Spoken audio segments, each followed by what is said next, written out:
Good morning, students and listeners.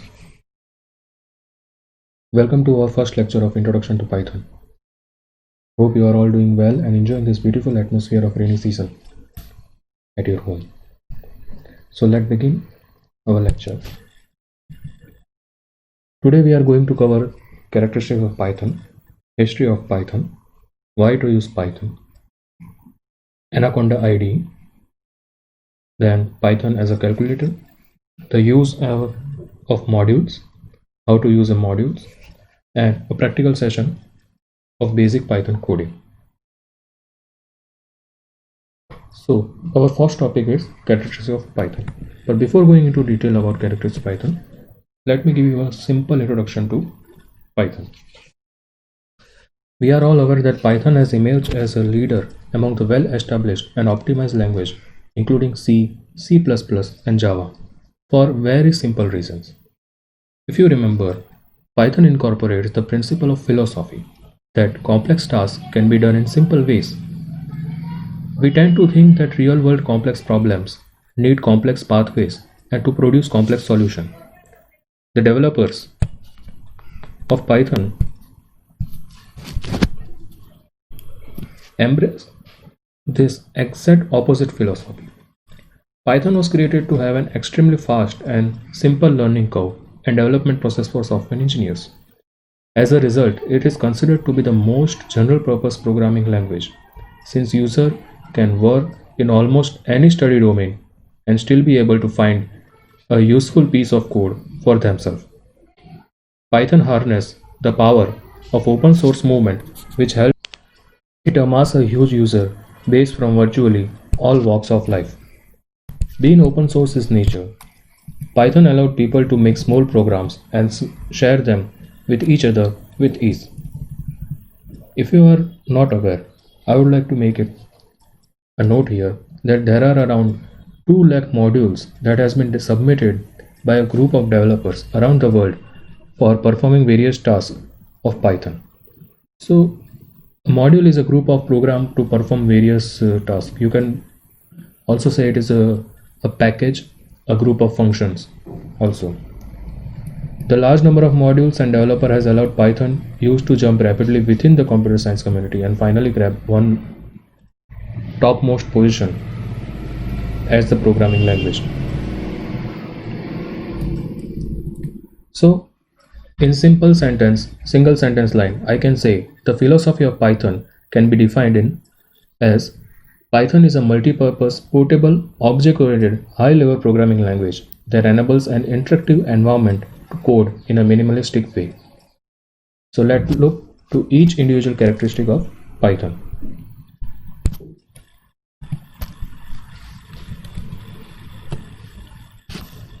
The first characteristic is high-level programming.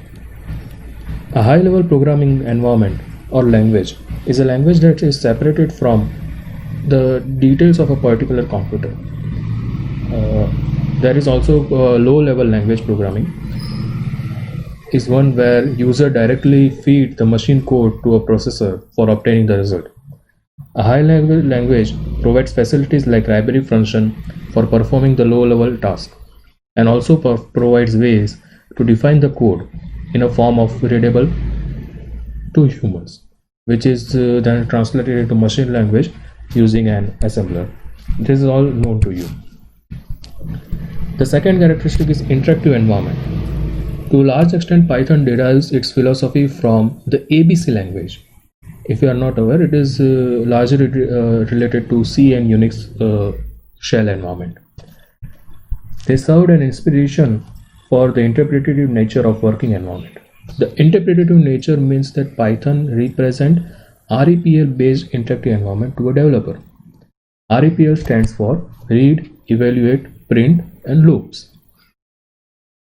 This interactive style of Python programming language is called REPL because it allows user to read whatever user types, it allows user to evaluate what it reads, it print out the written value after evaluation, and loop backs and does it all over again. This kind of interactive working environment provides especially a useful form of debugging. It also helps in prototyping a problem when Each step can be visualized for its output in a live fashion. Users can check the result of a particular code as soon as they finish writing it. The way to work with Python's REPL is to write the code, analyze the result, and continue this process until the final result is computed. In addition to allowing quick and easy evaluation of Python statements, the language also showcases the following. Python environment IDE allows you to have a searchable history. So user can press up and down keys on the keyboard and browse through the pass command instead of writing them again. It also gives you a tab completion process. You can simply click the tab key after writing a few letters and it will auto-complete it. Consecutively, it can also be eliminate syntax errors. And if more than one options are available, you can you can click the tab key number of times as many options are available to choose a selected option. Many helpful key bindings are available in Python. So key binding depends on operating system rather than the IDE. For example, Linux has different key binding compared to Windows environment, which has different key binding compared to Mac environment. The key binding help in quick operations where key combinations are equivalent to a particular operation. And the last is help and documentation. Getting help on topic and locating the documentation is quite easy of Python. You can usually find argument as a string using the command inbuilt function of help, which we will see further in our practical session. In addition to being interactive, Python is also an interpreted language, whereas other languages require source codes to be converted into an executable and then run on the machine, which is also known as ahead of time compilation. Python runs the program directly from source code. Python converts the source code into an intermediate form called bytecodes and then translates the bytecode into a native language of computer and runs it. This type of on-the-fly compilation enabling portability and make it easy for developer to write and check the program in an interactive manner. The third characteristic of Python is object-oriented. Orientation. So most primitive programming languages are procedural in nature. It required a set of procedure to define, to compute a problem, and flow of information was controlled within these procedures in order to obtain a desired output. Hence, a program is merely divided into blocks of codes that interacted with each other when one block of code defined a computation subtask belonging to a computational problem. Understudy. Conversely, an OOP, that is an object-oriented programming language, deals with data as an object on which different methods act to produce a desired result. Everything computable is treated as an object in Python. Its nature is defined as its properties. These properties can be probed by functions which are called methods. The abstract nature of objects can be made possible to invent objects of user choice and apply the programming concept for a variety of applications. The fourth one is multi-purpose nature. As discussed earlier, the OOP characteristic of Python, it enables developers from different walk of life to use and enrich the language in their field of expertise. So it can be used in statistical field, it can be used in physical environment, it can be used in banking systems. There are various virtually all field of computation have used Python. So you can define a module specific for one kind of problem. In fact, Python module exists for specific fields of study, which will be detailed in the module section.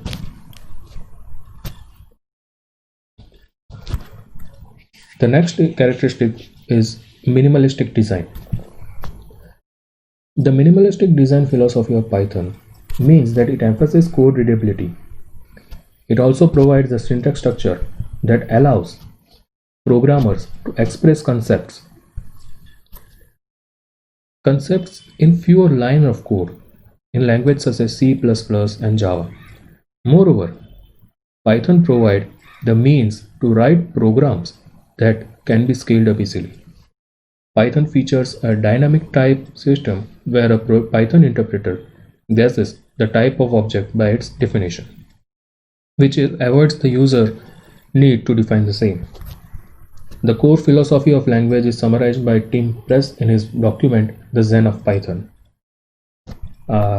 If you can find it, or you can find it over internet too, you can go through this book. One of the main important another feature of Python is portability. Since Python belongs to open source community, it has been ported, that is, it has been adopted over many platforms so that Python code written on one platform can run without modification on other platforms, except some system dependent features which are required. Python has been posted for popular operating systems including Linux, Windows, Macintosh, Solaris, and even in PlayStations. The next feature is extensibility. Rather than providing all functionalities in its core program, Python's creator designed it to be highly extensible. Users can thus choose to have functionality as per their requirement. For example, if a user needs to work on differential equation, then you can use the module for differential equation rather than you have to create a functionality since never used it. You can also embed Python in existing application that needs a programmable interface.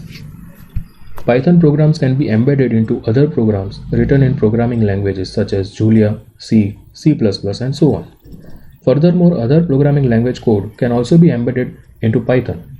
These features have enabled the use of a lot of legacy code written in other languages and already optimized for speed and stability, thus avoiding the replication of efforts and hereby tremendously increasing the productivity of an organization. Hence, Python has been embraced with open arms by industries and academia alike, anyone in research field. So let's discuss about the history of Python, how Python has been developed and created. The development of Python programming language dates back to the year 1980s. Jude Van Rossum at CWN Netherlands been implementing it in December 1989. This was an era when computer devices were becoming increasingly powerful and reliable with every advancing day. Van named the language after the BBC TV show Monty Python's Flying Circus. Python 1 has been released to public in 1994, Python 2 in 2000, and Python 3 in 2008. We are currently using the version of Python 3.8 or 9. However, Python 3 is not created to be backward compatible with Python 2, which made it less practical for users who were already developing with Python 2. As a result, a lot of developers have continued using Python 2 even now. Nonetheless, the future belongs to Python 3, and we will be developing it in more efficient manner. Hence, most of the code which will be discussed during our sessions will be on Python 3 platform.